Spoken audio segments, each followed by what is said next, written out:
야고보서 4장 13절부터 5장 6절까지입니다. 오늘이나 내일 어느 도시에 가서 1년 동안 거기서 지내며 장사하여 돈을 벌겠다 하는 사람들이여 들으십시오. 여러분은 내일 일을 알지 못합니다. 여러분의 생명이 무엇입니까? 여러분은 잠깐 나타났다가 사라져버리는 안개에 지나지 않습니다. 도리어 여러분은 이렇게 말해야 할 것입니다. 주님께서 원하시면 우리가 살 것이고 또 이런 일이나 저런 일을 할 것이다. 그런데 여러분은 지금 우쭐대면서 자랑하고 있습니다. 그와 같은 자랑은 다 악한 것입니다. 그러므로 사람이 해야 할 선한 일이 무엇인지 알면서도 하지 않으면 그것은 그에게 죄가 됩니다. 부자들은 들으십시오. 여러분에게 닥쳐올 비참한 일들을 생각하고 울며 부르짖으십시오.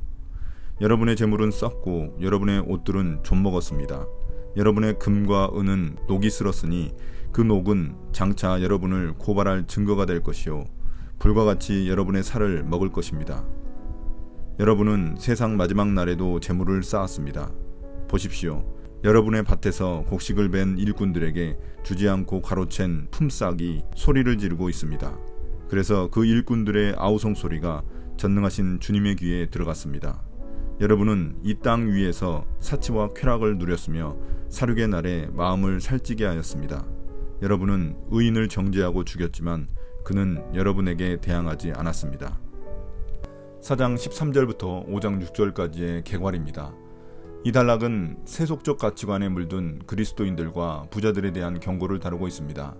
야고보서 1장 9절부터 11절에서 부의 허무함을 다뤘는데 그것에 대한 좀 더 자세한 설명입니다. 오늘 본문은 두 개의 단락으로 나눌 수 있는데 먼저 4장 13절부터 17절은 세속적 그리스도인들에 대한 경고를 하고 있습니다. 또 다른 5장 1절부터 6절까지의 단락은 불의한 부자들에 대한 경고를 다루고 있습니다. 먼저 13절입니다.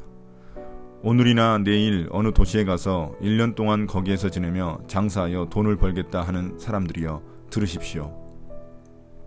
13절에서 오늘이나 내일 어느 도시에 가서 1년 동안 장사하여 돈을 벌어오겠다고 장사 계획을 세우는 사람들은 그리스도인들입니다. 15절에서 주님께서 원하시면 이라고 말하고 있기 때문입니다.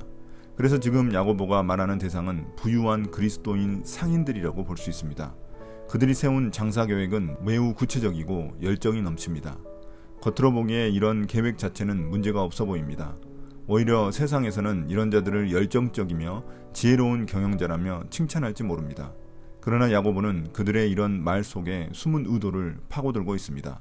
도대체 무엇이 문제인 것일까요? 그것을 아래 구절에서 설명하고 있습니다. 14절입니다. 여러분은 내일 일을 알지 못합니다. 여러분의 생명이 무엇입니까? 여러분은 잠깐 나타났다가 사라져버리는 안개에 지나지 않습니다. 그들의 문제는 그들의 계획에 하나님이 빠져 있다는 사실입니다. 그들은 자신들의 계획이 스스로 통제 가능하고 미래도 스스로 준비할 수 있다고 생각하는 교만한 자들입니다. 상인으로 장사 계획을 세우는 것 자체는 문제가 없지만 그들은 하나님의 뜻에는 관심이 없고 물질 만능주의에 빠져 돈이면 무엇이든지 할 수 있다고 생각하는 교만한 자들입니다. 그들의 이러한 세속적 가치관은 4장 4절에서 말한 세상과 버탄 자의 삶의 태도와 같은 것입니다. 그들은 말로는 믿는다고 하고 교회를 다니지만 세상의 일반 상인들과 전혀 다르지 않는 가치관을 가진 자들입니다. 사람이 내일 일을 알 수 없는데도 불구하고 1년 후나 그보다 더 먼 미래를 스스로 계획하고 대비할 수 있다고 생각하는 어리석은 자들입니다. 그렇다고 해서 우리가 미래에 대한 계획을 세우면 안 된다는 말은 아닙니다. 다만 한 치 앞도 내다볼 수 없는 인간이 하나님을 배제한 채 돈 버는 일에만 혈안이 되어 있다는 게 문제인 것입니다.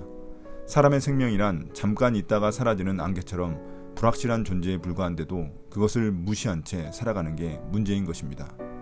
15절 16절입니다. 도리어 여러분은 이렇게 말해야 할 것입니다.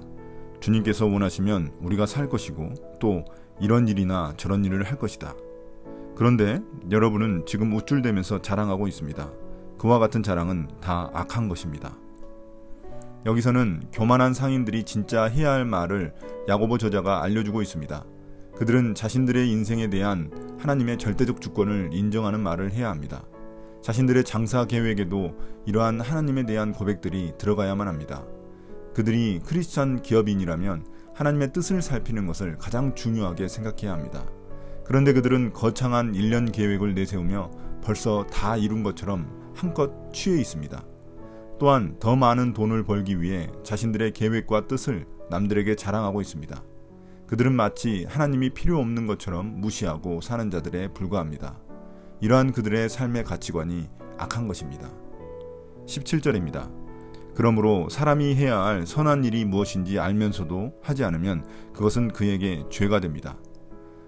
17절은 이 단락의 결론입니다. 사람이 해야 할 선한 일을 알면서도 행하지 않는 것은 죄라고 말하고 있습니다. 여기서 선한 일이란 삶의 모든 영역에서 하나님의 뜻을 구하는 것입니다. 하나님 말씀의 핵심인 하나님 사랑, 이웃 사랑을 실천하며 살아가는 삶입니다. 스스로 하나님의 백성이라고 말하면서도 삶에서는 하나님을 배제한 채 살아간다면 그것은 악한 자랑에 불과할 뿐입니다. 오히려 하나님께 죄를 짓고 있을 뿐입니다. 이런 모습은 믿음대로 행하지 않는 삶과 같은 것입니다. 5장 1절부터 3절입니다. 부자들은 들으십시오. 여러분에게 닥쳐올 비참한 일들을 생각하고 울며 부르짖으십시오. 여러분의 재물은 썩고 여러분의 옷들은 좀먹었습니다. 여러분의 금과 은은 녹이 슬었으니 그 녹은 장차 여러분을 고발할 증거가 될 것이요 불과 같이 여러분의 살을 먹을 것입니다. 여러분은 세상 마지막 날에도 재물을 쌓았습니다. 이 단락은 부자들에 대한 경고를 주제로 하여 1장 9절부터 11절과 연결되어 있습니다. 앞 단락이 상인들의 교만함을 다루었다면 여기서는 더 나아가 부자들의 교만함을 다루고 있습니다. 부자들은 자신들이 가진 부를 자랑하지 말고 오히려 자신들에게 닥칠 비참한 일들을 생각하며 울부짖어야 합니다. 하나님 앞에 자신들의 교만함을 회개하라는 의미입니다.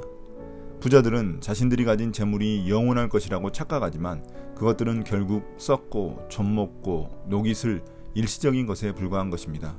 그들이 가진 재물이 녹이 슬었다는 사실은 오히려 그들의 죄악을 드러내고 고발할 증거가 될 것입니다. 왜냐하면 그들이 가난한 자들을 돕는데 그 재물들을 사용하지 않았다는 증거이기 때문입니다. 그리고 마지막 심판의 날에 불이 모든 것을 태우듯 그들의 재물에 있던 녹이 그들의 살을 갉아먹을 것입니다.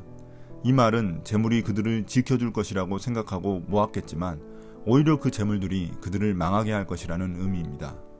그들이 세상 마지막 날에도 재물을 쌓았다는 말은 당시 사람들이 말세 때를 살아가고 있었기 때문입니다. 성경에서 말세는 예수님의 초림과 재림 사이의 기간으로서 지금 우리가 살아가는 모든 때를 의미합니다.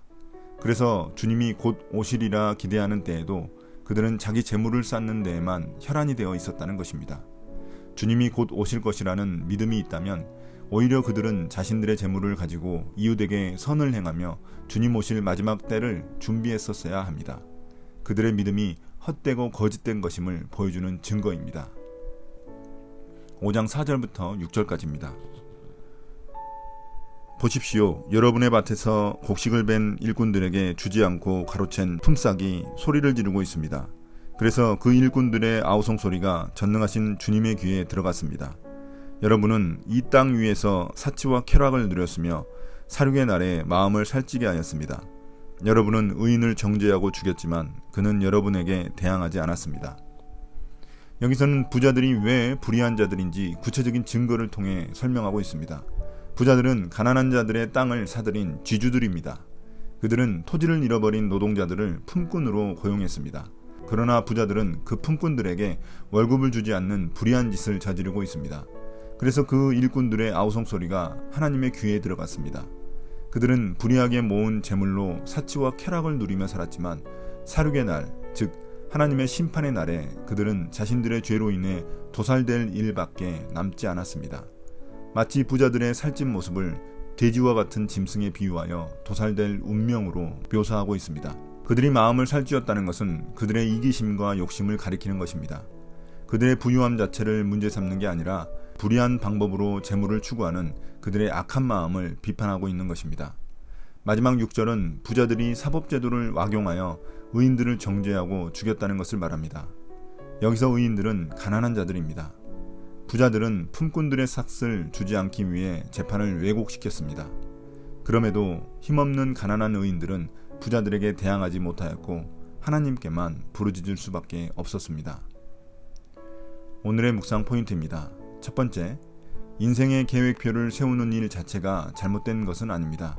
다만 자신의 인생 계획을 하나님께 묻지 않고 하나님의 뜻을 구하지 않는 것이 문제인 것입니다. 우리의 삶의 계획은 어떤가요? 우리는 얼마나 장밋빛 미래와 거창한 계획을 자랑하고 있나요? 차라리 날마다 하나님의 뜻을 구하며 살아가는 것이 훨씬 더 중요합니다. 두 번째, 내 삶에 안정감을 주는 것은 무엇입니까? 세상은 재물이 많으면 평안할 것이라고 우리를 속입니다. 그러나 재물은 계속 쌓아놓기만 한다면 결국 썩어 없어질 것이고 그것이 우리를 심판하는 근거가 될 것입니다. 그러므로 썩어 없어질 일시적인 재물을 가지고 하나님 나라의 영원한 삶을 준비하는 것이 진짜 지혜로운 삶입니다. 나는 내가 가진 것들을 어떻게 사용하고 있나요?